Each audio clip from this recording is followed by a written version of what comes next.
Hi, welcome to the Warhammers. You want to know how to use Smite effectively in Warhammer 40k Darktide. Smite is an excellent crowd control tool which is easy to use but hard to master. You can see from the background footage I've managed to use Smite effectively to deal with the monstrosity, horde and Nurgle blessed enemies, giving my team some breathing room to be able to deal with one problem at a time. If you enjoyed the video, give it a thumbs up and subscribe to the channel. So first things first, what is Smite? Smite is essentially a channeled attack that locks and stuns your enemies while dealing some damage. The bonus of Smite that it doesn't tell you on the ability card is that it also has a force push built in. However, this only works if you release it. So if you get to 100% peril, the attack stops, and while you don't explode, you also don't push the enemies.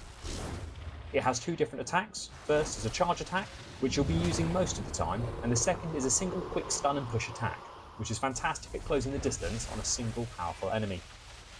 Smite has two upgrades that drastically increase its usefulness.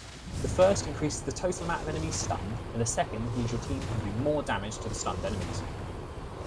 If you're running empowered psionics, Smite increases the damage by 200% and increases its crowd control effectiveness. Here's a quick rundown of what different enemies experience while being affected by Smite. You'll notice how the larger or more armoured enemies will only stumble and be immediately ready to go again once you let go. An important point is looking at rages. When dealing with them, Smite will only stun them for a few seconds. However, if it's constantly being channeled on them, it will keep them stunned. The last enemy to cover is Nurgle Blessing. You can see the green guy on screen right now. That's an enemy who's been blessed by Nurgle.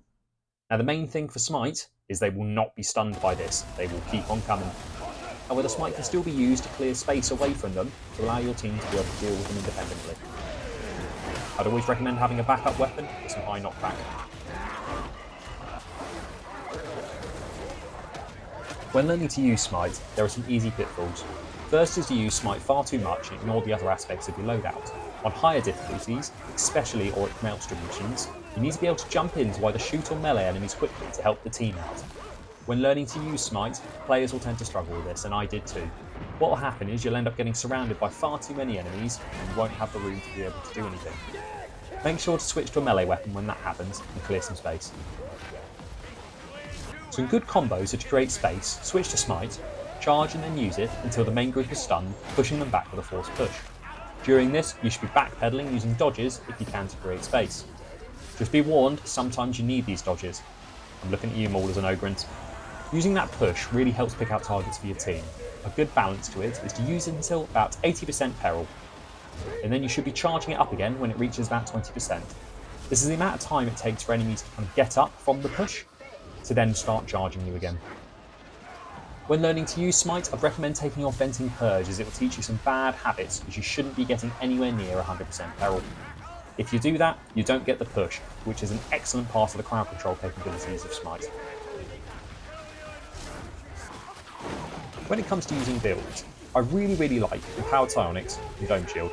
Now the reason for this can be seen in the gameplay at the background here, where we're currently dealing with a bunch of gunners, as well as a horde.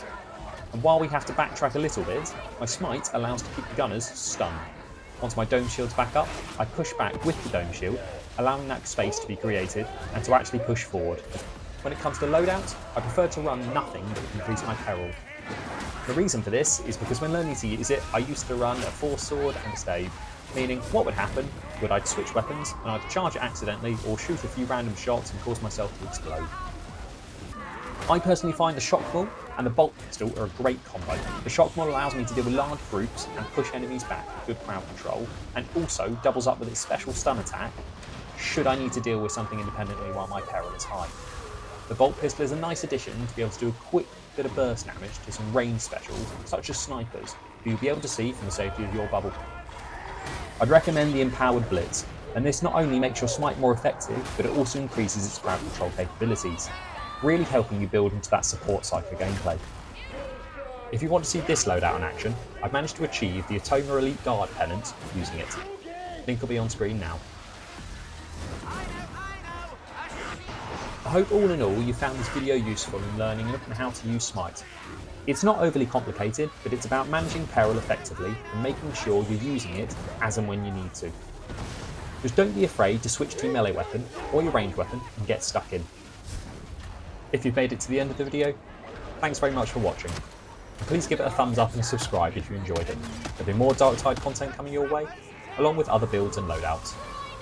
Have a good day and happy hobbying.